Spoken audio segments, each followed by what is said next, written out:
When people talk about Russia, Ukraine, I say there is no Russia-Ukraine war at all. There is no Russia-Ukraine conflict. This is war declared by NATO on Russia. The war declared by NATO on Russia is not only for Russia, it's for dominating the whole world. It's for hegemony. This is an agenda developed after the end of the Cold War. They came up with this fantasy about containing Russia, containing any power, small, big, that challenge them technologically, economically, socially, culturally. They have to contain everybody.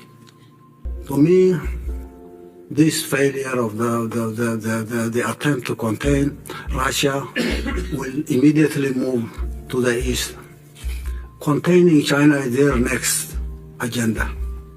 They may be playing a very deceptive tactic on trying to tell everyone, oh no, we have to work with China, we have to do this and that.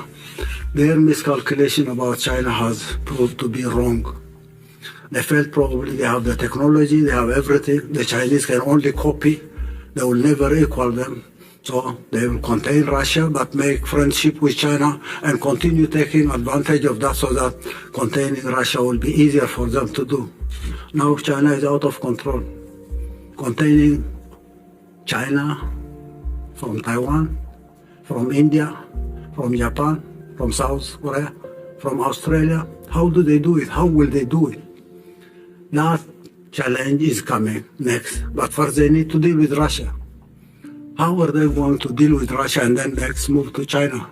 How can they deal with everybody? How do they contain us?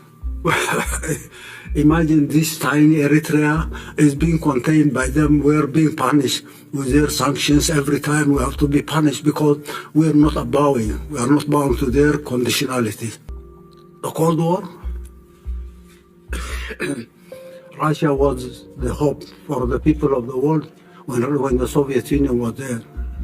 Unfortunately, leaders in the Soviet Union made their mistakes to see the collapse of the Soviet Union, which was a historic tragedy. As you have at one point mentioned, that was a historic strategy.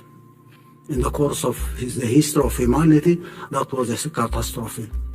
Because the Soviet Union collapsed, the Soviet Union disintegrated them, they felt they can control the world for the coming 50 years or 100 years without anyone challenging them.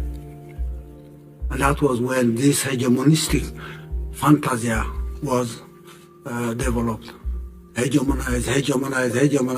We have seen what they have done the last 30 years.